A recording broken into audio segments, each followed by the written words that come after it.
Ahoy and welcome to the Salty Dog, a special segment of the Catholic Men's Podcast, where we tell many a yarn for youngsters. Grab your grog, and we can begin.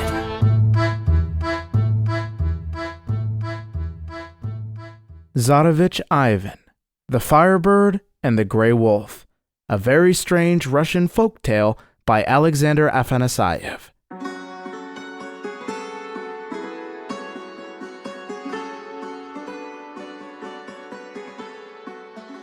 In a certain faraway tsardom, not in this empire, there lived a tsar named Vyacheslav, who had 3 sons.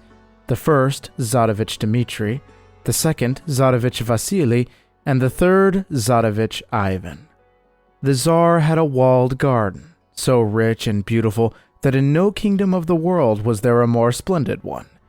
Many rare trees grew in it, whose fruits were precious jewels, and the rarest of all was an apple tree whose apples were of pure gold, and this the tsar loved best of all. One day he saw that one of the golden apples was missing. He placed guards at all gates of the garden, but in spite of this, each morning on counting, he found one more apple gone. At length he set men on the wall to watch day and night, and these reported to him that every night there came flying into the garden a bird that shone like the moon, whose feathers were gold, and its eyes like crystal, which perched on the apple tree, plucked a golden apple, and flew away. Tsar Vyacheslav was greatly angered, and calling to him his 2 eldest sons, said, "My dear children, I have for many days sought to decide which one of you should inherit my tsardom and reign after me. Now, therefore, to the one of you who will catch the glowing bird, which is the thief of my golden apples, and will bring it to me alive, I will during my life give the half of the tsardom, and he shall rule after me when I am dead." The 2 sons, hearing, rejoiced, and shouted with one voice, "Gracious sir, we shall not fail to bring you the glowing bird alive." Tsarevich Dmitri and Tsarevich Vasily cast lots to see who should have the first trial, and the lot fell to the eldest, Tsarevich Dmitri, who at evening went into the garden to watch. He sat down under the apple tree and watched till midnight, but when midnight was past he fell asleep. In the morning the tsar summoned him and said, "Well, my son, didst thou see the glowing bird who steals my golden apples?" Being ashamed to confess that he had fallen asleep, however, Tsarevich Dmitri answered, "No, gracious sir, last night the bird did not visit thy garden." The tsar, however, went himself and counted the apples, and saw that one more had been stolen. On the next evening, Tsarevich Vasily went into the garden to watch, and he too fell asleep at midnight, and next morning when his father summoned him, he, like his brother, being ashamed to tell the truth, lied by answering, "Gracious sir, I watched throughout the night, but the glowing bird that steals the golden apples did not enter thy garden." And again Tsar Vyacheslav went himself and counted, and saw that another gold apple was missing. On the 3rd evening, Tsarevich Ivan asked permission to watch in the garden, but his father wouldn't permit it. "Thou art but a lad," he said, "and mightest be frightened in the long, dark night." But Ivan continued to beseech him, till at last the Tsar consented. So Tsarevich Ivan took his place in the garden, and sat down to watch under the apple tree that bore the golden apples. He watched an hour. He watched 2 hours. He watched 3 hours. When midnight drew near, sleep almost overcame him, but he drew his dagger and pricked his thigh with its point till the pain aroused him. And suddenly, an hour after midnight, the garden became bright as if with the light of many fires, and the glowing bird came flying on its golden wings to alight on the lowest bough of the apple tree. Tsarevich Ivan crept nearer, and as it was about to pluck a golden apple in its beak, he sprang toward it and seized its tail. The bird, however, beating with its golden wings, tore itself loose and flew away, leaving in his hand a single long feather. He wrapped this in his handkerchief, lay down on the ground, and went to sleep. In the morning, Tsar Vyacheslav summoned him to his presence and said, "Well, my dear son, thou didst not, I suppose, see the glowing bird as well." Then Tsarevich Ivan unrolled the handkerchief, and the feathers shone so that the whole place was bright with it. The Tsar couldn't sufficiently admire it, for when it was brought into a darkened room, it gleamed as if 100 candles had been lighted. He put it into his royal treasury as a thing which must be safely kept forever, and set many watchmen about the garden, hoping to snare the glowing bird, but it came no more for the golden apples. Then Tsar Vaislav, greatly desiring it, sent for his 2 eldest sons, and said, "Ye, my sons, failed even to see the thief of my apples. Yet thy brother Ivan has at least brought me one of its feathers. Take horse now, with my blessing, and ride in search of it, and the one of you who brings it to me alive, I will give the half of my tsardom." And the Tsareviches Dmitri and Vasily, envious of their younger brother Ivan, rejoiced that their father did not bid him also to go, and mounting their swift horses, rode away gladly, both of them, in search of the glowing bird. They rode for 3 days, whether by a near or a far road, or on highland or lowland. The tale is soon told, but the journey is not done quickly till they came to a green plain, from whose center 3 roads started, and there a great stone was set with these words carved upon it: "Who rides straight forward shall know both hunger and cold. Who rides to the right shall live, though his steed be dead. Who rides to the left shall die, though his steed shall live." They were uncertain what to do, since none of the 3 roads promised well, and turning aside into a pleasant wood, pitched their silken tents and gave themselves over to rest and idle enjoyment. Now when days had passed and they didn't return, Tsarevich Ivan besought his father to give him also his blessing, with leave to ride forth to search for the glowing bird. But Tsar Vaislav denied him, saying, "My dear son, the wolves will devour thee. Thou art still young and unused to far and difficult journeying. Enough that thy brothers have gone from me. I am already old in age and walk under the eye of God. If he take away my life and thou too art gone, who will remain to keep order in my tsardom? Rebellion may arise, and there will be no one to quell it, or an enemy may cross our borders, and there will be no one to command our troops. Seek not, therefore, to leave me." In spite of all, however, Tsarevich Ivan would not leave off his beseeching, till at length his father consented, and he took Tsar Vaislav's blessing, chose a swift horse for his use, and rode away he knew not whither. 3 days he rode, till he came to the green plain, whence the 3 ways started, and read the words carved on the great stone that stood there. "I may not take the left road, lest I die," he thought, "nor the middle road, lest I know hunger and cold. Rather I will take the right-hand road, whereon, though my poor horse perish, I at least shall keep my life." So he went to the right. He rode 1 day, he rode 2 days, he rode 3 days, and on the morning of the 4th day, as he led his horse through a forest, a great grey wolf leaped from a thicket. "Thou art a brave lad, Tsarevich Ivan," said the wolf, "but didst thou not read what was written on the rock?" When the wolf had spoken these words, he seized the horse, and tearing it in pieces, devoured it, and disappeared.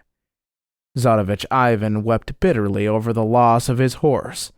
The whole day he walked, till his weariness could not be told in a tale. He was near to faint from weakness, when again he met the grey wolf. "Thou art a brave lad, Tsarevich Ivan," said the wolf, "and for this reason I feel pity for thee. I have eaten thy good horse, but I serve thee a service in payment. Sit now on my back, and say whither I shall bear thee, and wherefore." Tsarevich Ivan seated himself on the back of the wolf joyfully enough. "Take me, grey wolf," he said, "to the glowing bird that stole my father's golden apples." And instantly the wolf sped away, 20 times swifter than the swiftest horse. In the middle of the night he stopped at a stone wall. "Get down from my back, Tsarevich Ivan," said the wolf, "and climb over this wall. On the other side is a garden, and in the garden is an iron railing, and behind the railing 3 cages are hung, one of copper, one of silver, and one of gold. In the copper cage is a crow, In the silver one is a jackdaw, and in the golden cage, of course, is the glowing bird. Open the door of the golden cage. Take out the glowing bird, and wrap it in thy handkerchief, but on no account take the golden cage. If thou dost, great misfortune will follow." Tsarevich Ivan climbed the wall, entered the iron railing, and found the 3 cages as the gray wolf had said. He took out the glowing bird and wrapped it in his handkerchief, but he couldn't bear to leave behind him the beautiful golden cage.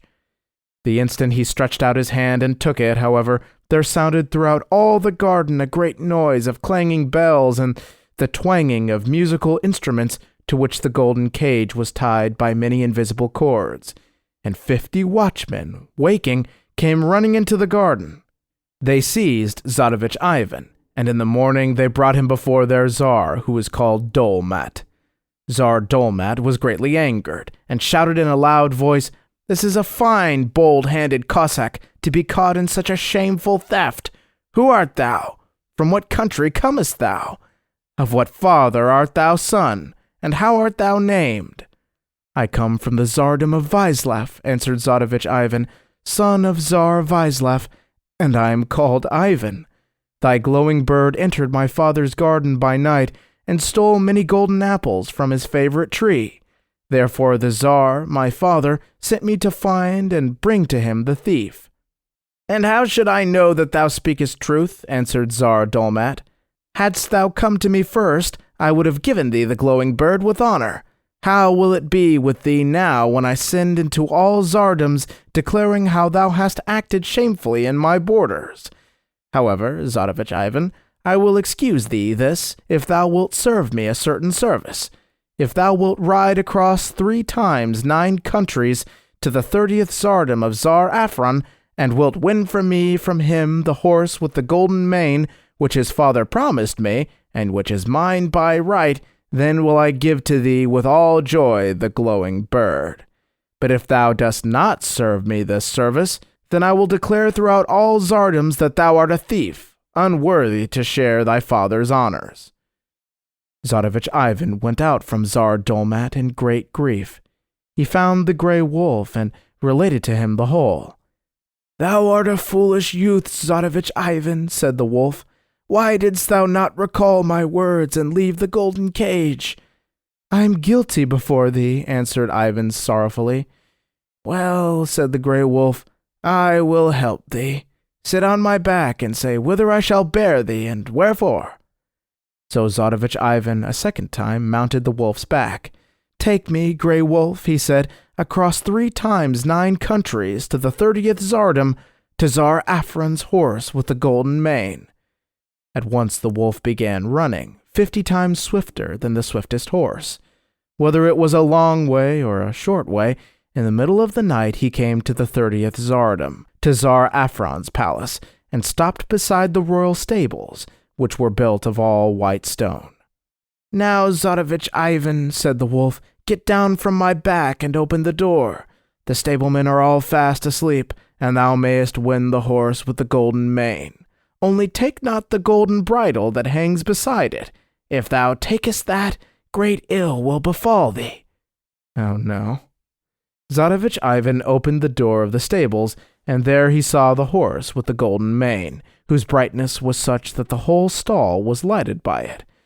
But as he was leading it out, he saw the golden bridle, and its beauty tempted him to take it also. Scarcely had he touched it, however, when there arose a great clanging and thundering, for the bridle was tied by many cords to instruments of brass. The noise awakened the stablemen, who came running, 100 of them, and seized Tsarevich Ivan, and in the morning led him before the Tsar Afron. "How can this be?" he said. "Thou art a goodly lad to be a robber of my horses. Tell me, from what tsardom dost thou come? Son of what father art thou, and what is thy name?"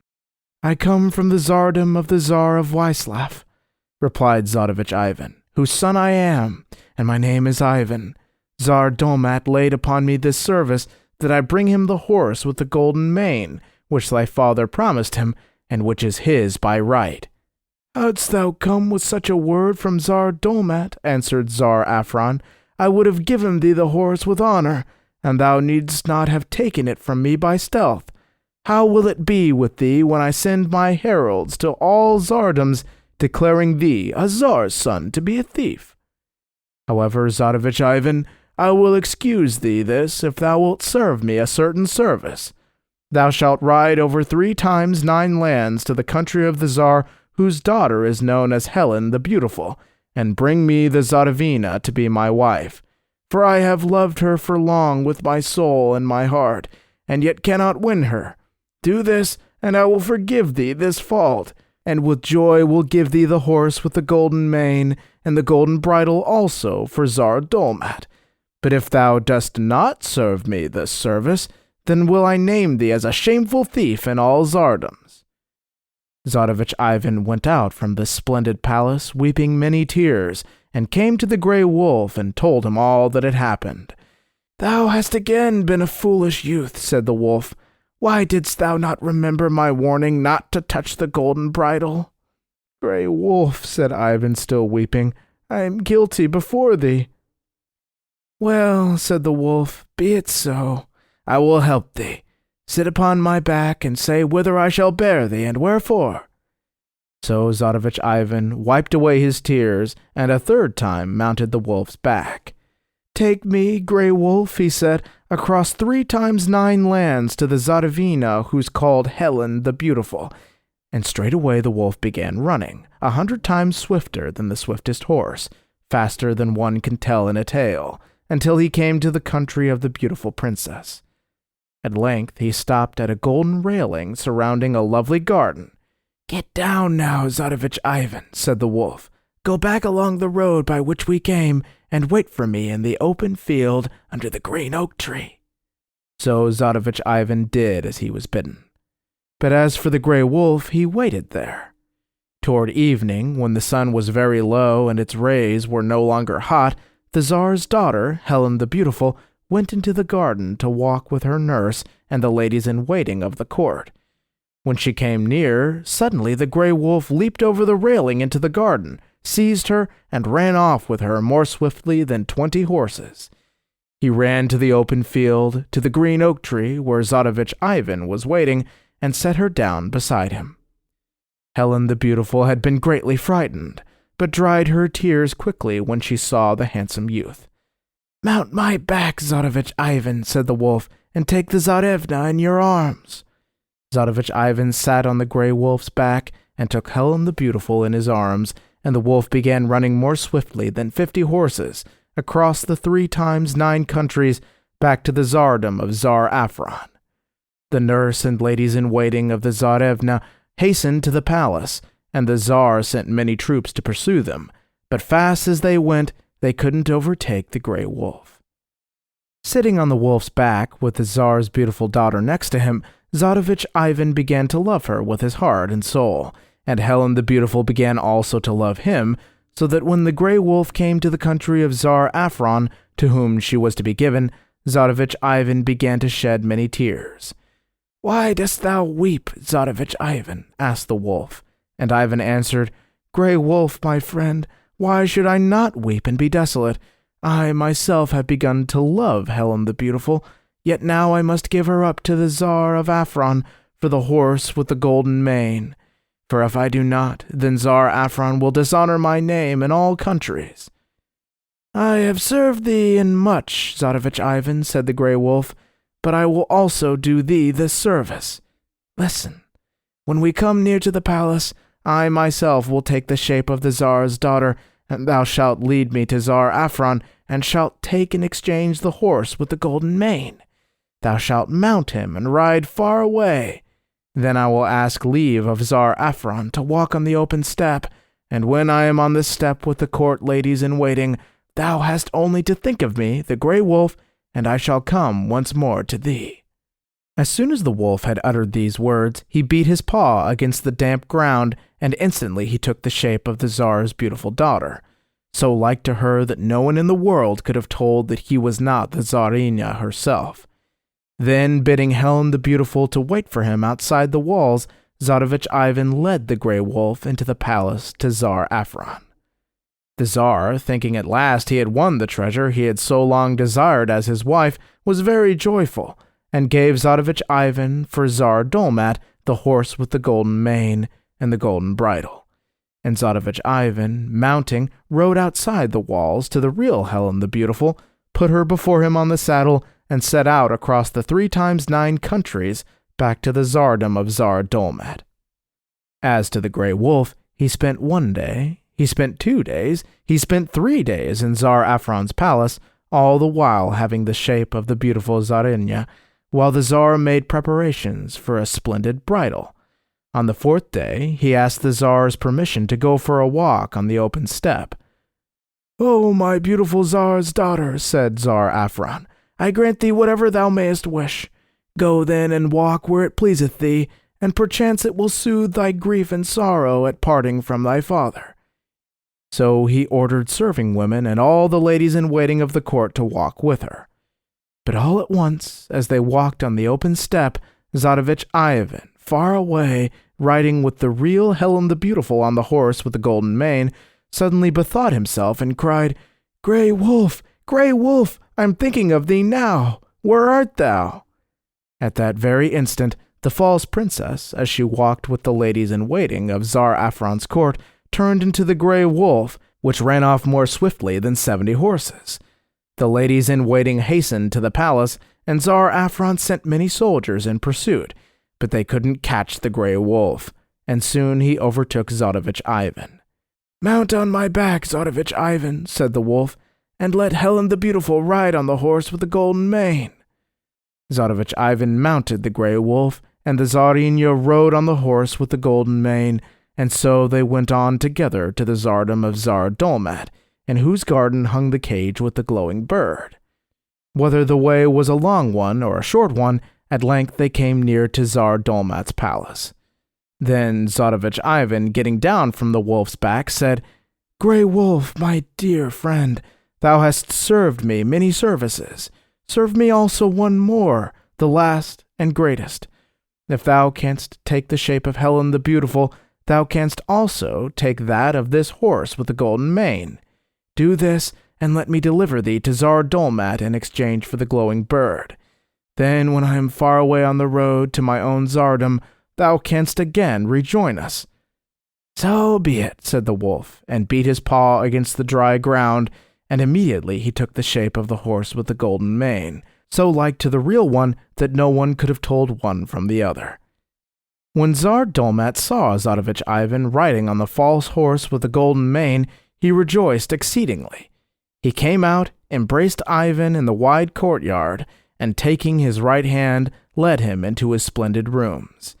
He made a great festival, and they sat at oak tables covered with embroidered cloths, and for 2 days ate, drank, and made merry. On the 3rd day, the Tsar gave to Tsarevich Ivan the glowing bird in its golden cage. Ivan took it, went to the green lawn where he had left Helen the Beautiful, mounted the real horse with the golden mane, set the Tsarina on the saddle before him, and together they rode away across the 3x9 lands towards his native country, the Tsardom of Tsar Vaislav.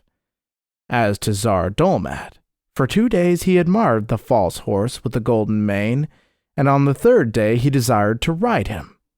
He gave orders, therefore, to saddle him, and, mounting, rode to the open steppe. But as he was riding, it chanced that Tsarevich Ivan, far away with Helen the Beautiful, all at once remembered his promise, and cried, Grey Wolf, I am thinking of thee."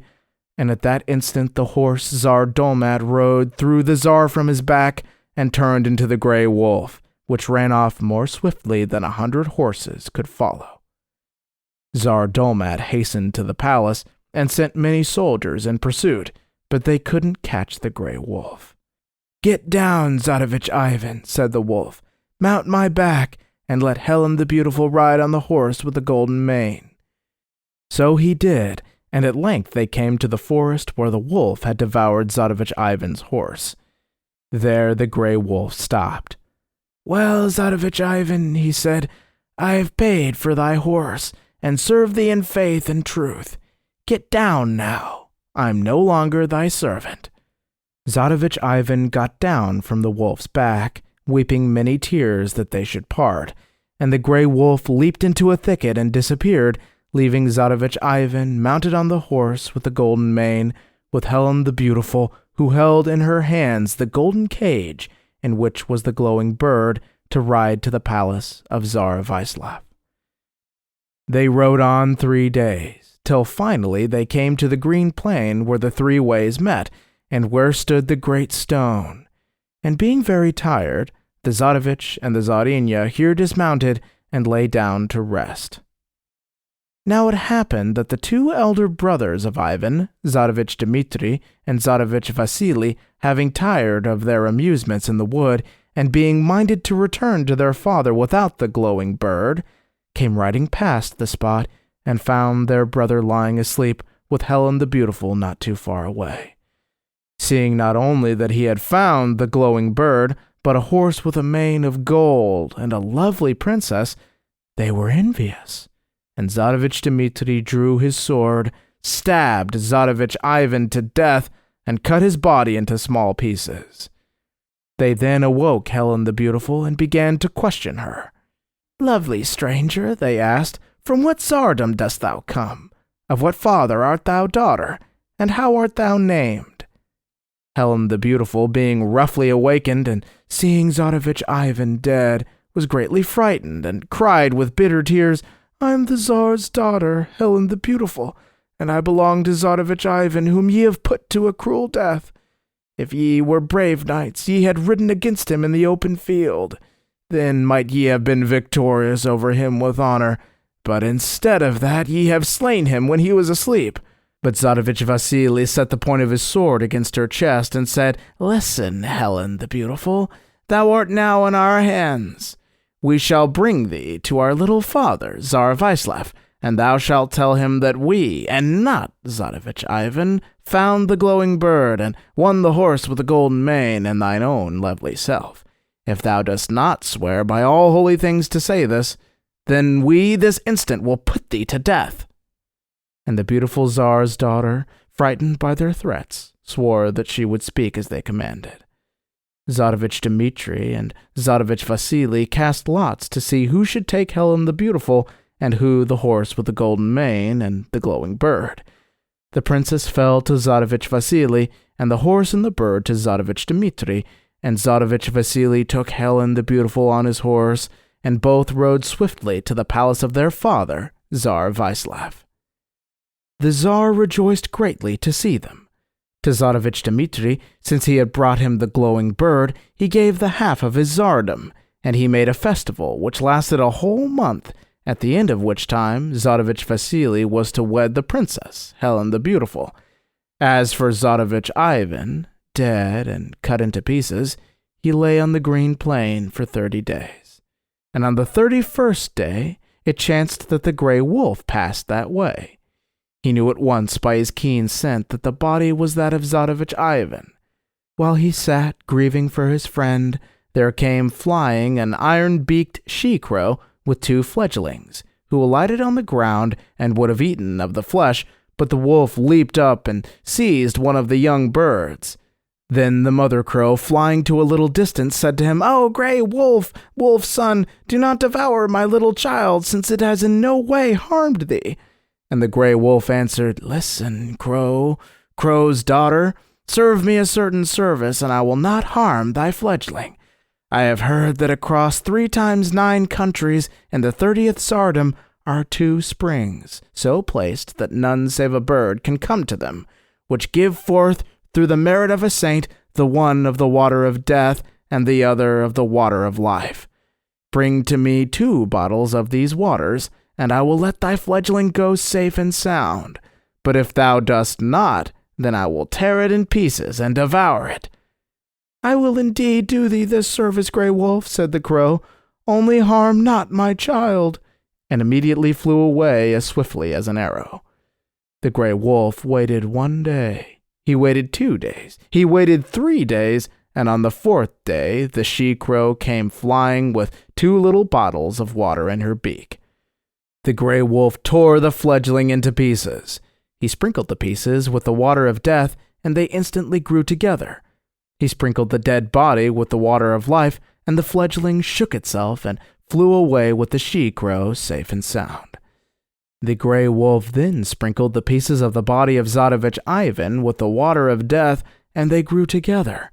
He sprinkled the dead body with the water of life, and Tsarevich Ivan stood up, stretched himself, and said, "How long I must have slept."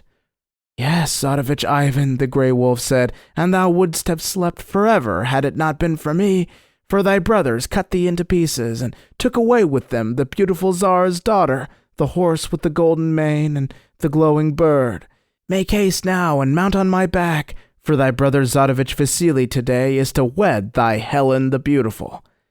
Tsarevich Ivan made haste to mount, and the gray wolf began running and running, swifter than 100 horses toward the palace of Tsar Vaislav. Whether the way was long or short, he came soon to the city, and there at the gate the gray wolf stopped. "Get down now, Tsarevich Ivan," he said. "I am no longer a servant of thine, and thou shalt see me no more. But sometimes remember the journeys thou hast made on the back of the gray wolf." Tsarevich Ivan got down, and having bade the wolf farewell with many tears, entered the city and went at once to the palace, where the Tsarevich Vasily was even then being wed to Helen the Beautiful. He entered the splendid rooms and came to where they sat at table, and as soon as Helen the Beautiful saw him, she sprang up and kissed him, crying, "This is my beloved Tsarevich Ivan, who shall wed me, and not this wicked one, Tsarevich Vasily, who sits with me at table." Tsar Vaislav rose up in his place and questioned Helen the Beautiful, and she related to him the whole truth. The Tsar, upon hearing, was angered like a great river in a storm. He commanded that the Tsareviches Dmitri and Vasily be seized and thrown into prison, and Tsarevich Ivan, that same day, was wed to the Princess Helen the Beautiful. The Tsar made a grand feast, and all the people drank wine and mead till it ran down their beards, and the festival lasted many days, till there was no one hungry or thirsty in the whole tsardom. And when the rejoicing was ended, the 2 elder brothers were made, one a scullion and the other a cowherd. But Tsarevich Ivan lived always with Helen the Beautiful in such harmony and love that neither of them could bear to be without the other even for a single minute.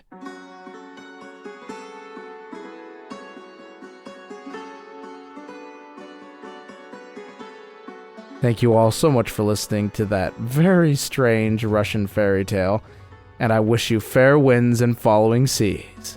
Godspeed.